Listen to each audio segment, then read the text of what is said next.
주님 평화. 네, 오늘 복음 말씀은 주제가 이거죠.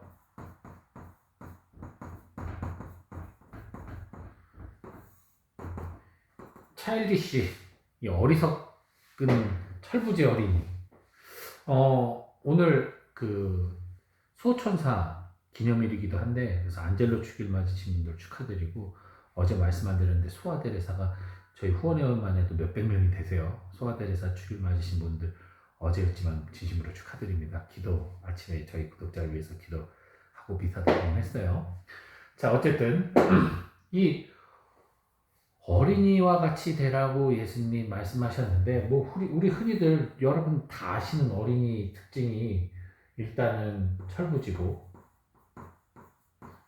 그리고 부모의 뜻에 순명합니다. 그리고 절대적으로 의지를 하죠. 그죠? 이 세 가지가 어린이의 모습이에요. 그러니까 하느님한테 복종하라, 뭐 이런 의미가 되겠죠. 그리고 어떤 하느님 앞에서 내 의견, 내 의사를 주장하는 게 아니라 그냥 하느님이 옳다고 하면 옳구나, 맞다고 하면 맞구나, 이렇게 생각하면서 지내라는 이야기인데, 사실 자, 어린이라고 해서 판단을 안 하나요?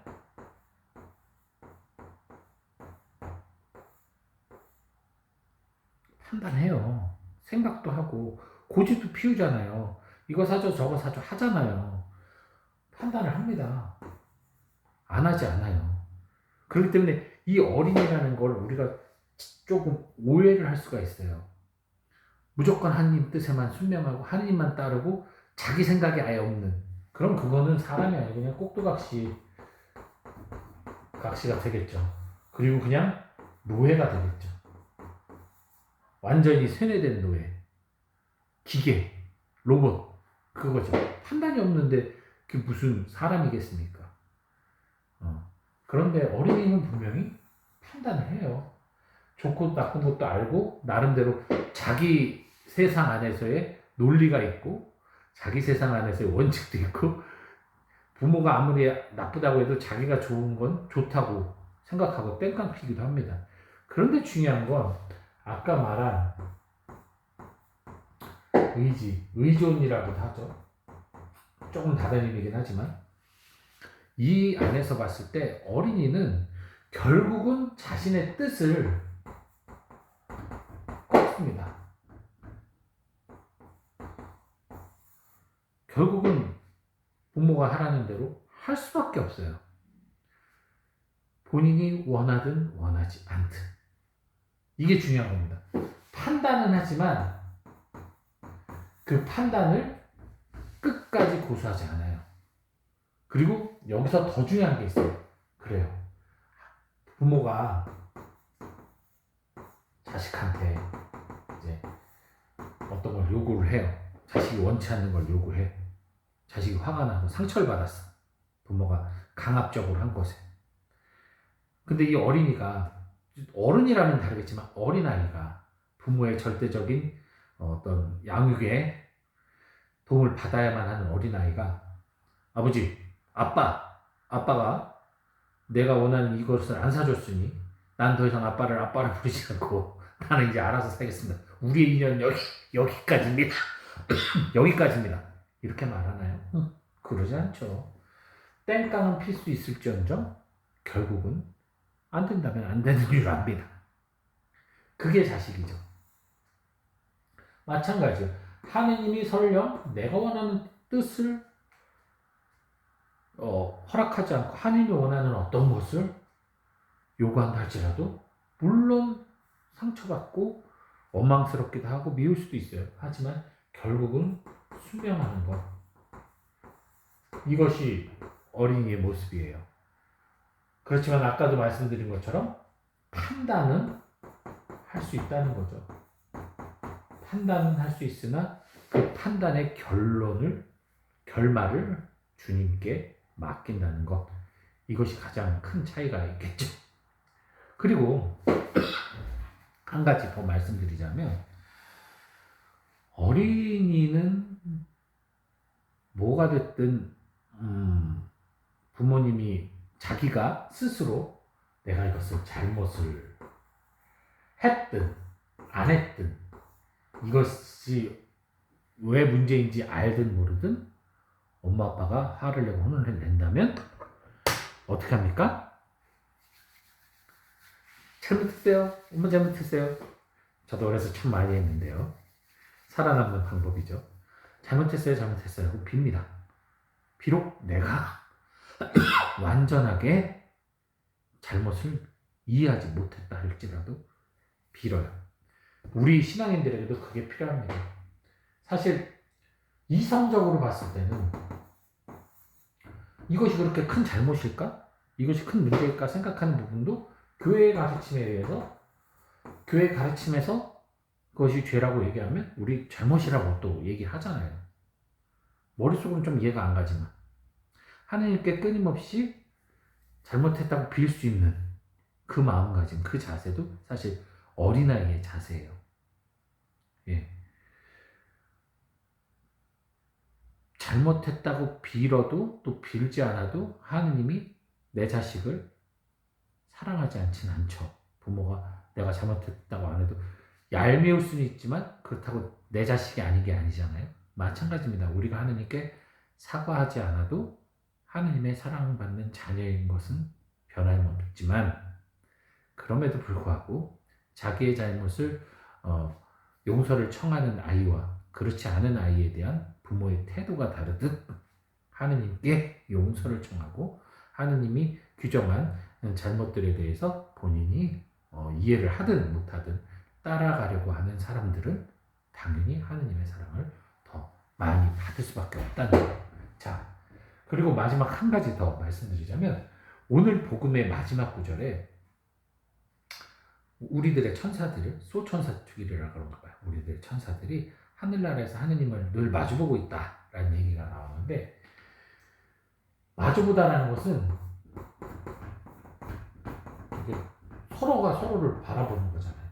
그 얘기는 뭐냐면, 결국 우리가 천사들이 하느님을 보듯이 하느님도 늘 천사를 통해 우리를 지켜보고 계신다는 거예요.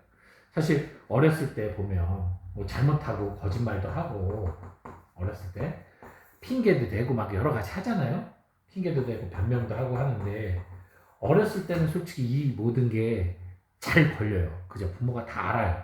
내가 아무리 속여봤자 부모가 그걸 알고 있어요. 왜? 부처님 손바닥처럼 어렸을 때는 내 지식의 범위, 내 활동의 영역이 좁기 때문에 어른들의 시야에서는 다 걸리거든요.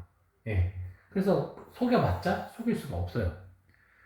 즉, 하느님이 우리의 모든 것을 다 지켜보고 계시기 때문에 우리가 굳이 하느님에게 감출 것도 없고 속일 것도 없어요. 그죠? 다 보고 계신데 뭘 감추고 뭘 속여요. 그냥 잘못했다고 비는 게 빠르지. 그래서 제가 누누이 고해성사 때 얘기하는 게, 저는 어차피 듣는 사람은 아무 판단 안 해요. 거기서 뭐 평가 없어요. 그건 이제 하느님께 본인이 고해야 되는 거니까.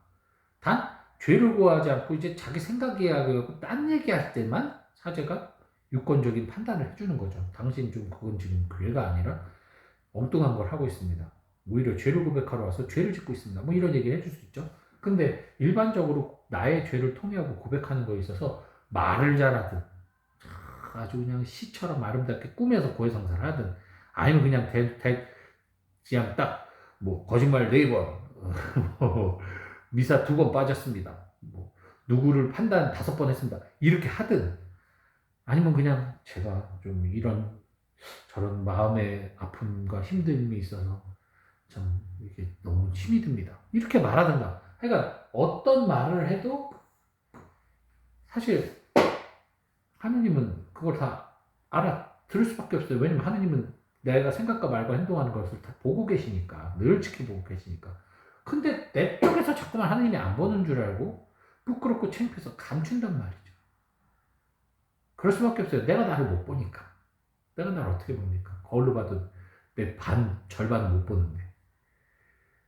앞쪽만 보지 뒤를 못 보잖아요. 그 양면으로 하면 되죠. 양면으로 해도 양 동시에 앞뒤를 봅니까? 결국 한쪽을 바라보면 한쪽을 못 보게 돼 있어요. 그래서 인간은 늘 한계가 있는 거예요.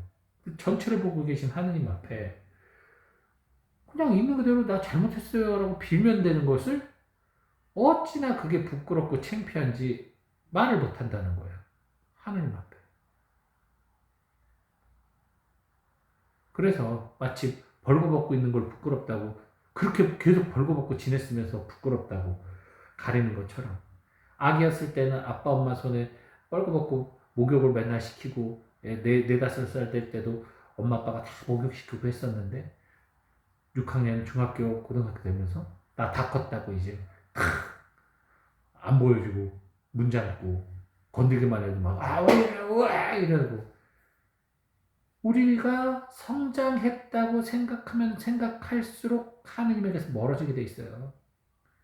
그런데 왜 이렇게 신앙의 성숙을 원합니까?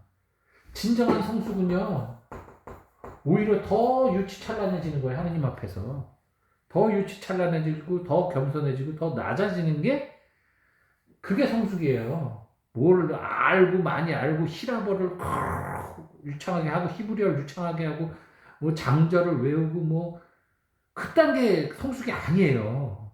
그건 내 머리 만족이지. 군대에서요 가장 사고 많이 치고 고문관인 애들이 저의 경험 안에서는 주로 외대 출신하고 서울대 출신이었어요. 똑똑하다는 애들이 머리 써서 군대용으로 뺑기 쓰려다가 사고치고 문제 일으키고 하더라는 거죠.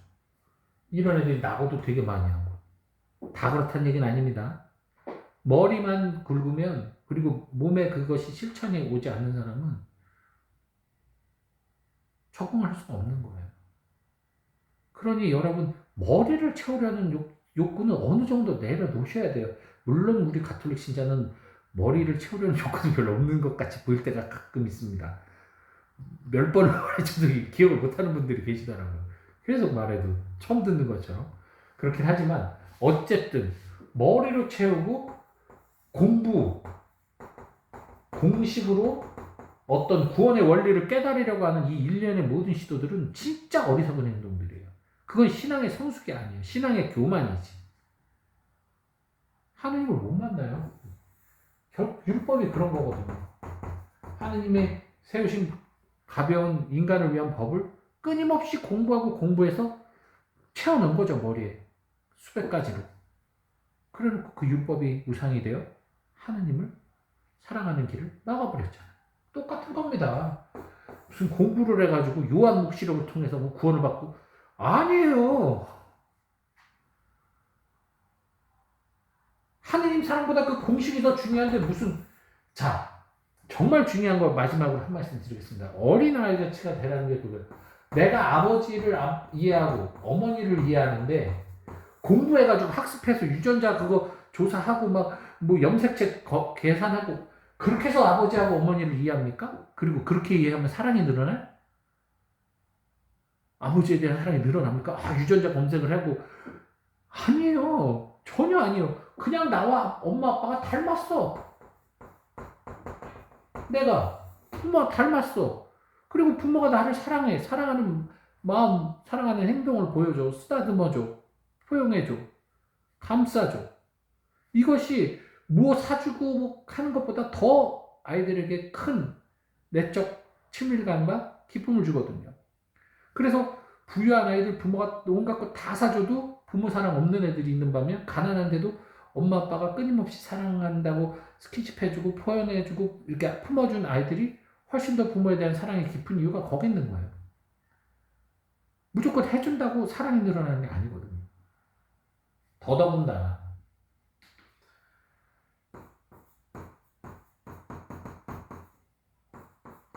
자, 우리가 하느님의 복음 말씀 말들과 글들만 보고 하느님을 사랑한다. 뭐 그걸로도 누군가를 사랑할 수는 있어요. 그죠? 좋은 글을 보고 글을 참 존경할 수는 있어요. 너무나 좋은 글이야. 와 이런 글을 쓰다니 이런 말씀을 했다고 들었어. 훌륭한 사람 보고 싶어. 그리울 수도 있고 존경할 수도 있어요. 하지만 정말 주고받는 사랑은 여기서 이루어질 수가 없죠. 이거는 받기만 한 거니까. 진짜 사랑이 이루어지려면 상호 간에 교류가 있어야 돼요. 마주보고 마주하는 교류가 있어야 돼요. 그것은 그냥 그 존재 자체예요, 존재. 이게 존재론적인 입장인 거죠. 존재 자체로 내가 하느님을 만나서 하느님을 사랑해야 돼요. 하느님의 모상이 나라고 하니 내 이웃들 안에서 하느님을 발견하고 하느님을 사랑하는 거. 이게 중요한 거지. 무슨 하느님이 이런 글, 몇 장 몇 절의 뭐 말씀, 뭐 12의 비밀, 뭐 숫자 3의 비밀, 666의 비밀, 뭐 이딴 거를 통해서 하느님을 어떻게 사랑할 건데요? 이건 다 심판과 관련된 거잖아요. 666 이런 거는. 완전수, 뭐 그거 갖고 하느님 어떻게 사랑할 건데요? 사랑의 개념은 전혀 다른 거예요. 공부해서 사랑할 수 없잖아요. 글로 연애 못 하잖아요. 저도 남자고 저도 이상형이 있어요. 근데 내가 머리로 생각하는 이상형이 있지만 내가 좋아했던 사람은 이상형하고는 전혀 달라요. 첫눈에 반했던 사람은 이상형하고 상관이 없었어요. 전혀. 그런 거예요. 현실이 그래요. 내가 만나는 하느님과 실제로 글에서 나타난 하느님이 다른 확률이 매우 높거든요. 왜요? 글은 다수의 사람들에게 보편적으로 보여지는 모습이고 내가 만나는 하느님은 나에게 보여지는 나만의 유일한 아름다운 분이시기 때문에 말로 설명할 수 없고 글로 설명할 수 없어요. 그렇기 때문에 이걸로 만나려고 공부하는 것은 하느님을 사랑하는 길은 아니에요. 하느님의 뜻을 따르고 존경하면서 배우는 길이겠죠. 배움의 길이겠죠. 이건 배움의 길이고 이 배움을 잘하기 위해서는 사랑을 해야 돼요. 우선은 하느님을 만나야 돼요. 그러니까 하느님에 대한 만남 없이 사랑 없이 이것만 열심히 해서 신앙생활을 하려고 한다면 한계에 부딪힐 수밖에 없다는 거죠. 그렇기 때문에 어린이처럼 하느님과 교감을 이룰 수 있는 그런 시간을 가지셔야 돼요. 어린이처럼. 공부해서 하느님과 교감을 이루는 게 아니라 먼저 하느님의 인격적인 하느님을 만나야 돼요. 우리와 함께하고 우리와 소통하는 하느님을 만나야 돼요. 부모가 내가 원하는 걸 다 해주지 않아도 부모가 나를 사랑한다는 걸 내가 믿는 이유가 어디 있을까요? 그럼 말할 필요가 없어요. 말하지 않아도 알거든요. 부모의 눈, 부모의 손짓, 부모가 나를 대하는 태도 안에서 나도 모르게 느껴지게 되고 받아들이게 되는 거예요. 어떤 설명이 필요 없이. 마찬가지라는 거예요. 그래서 어린이처럼 그대로 느껴지는 대로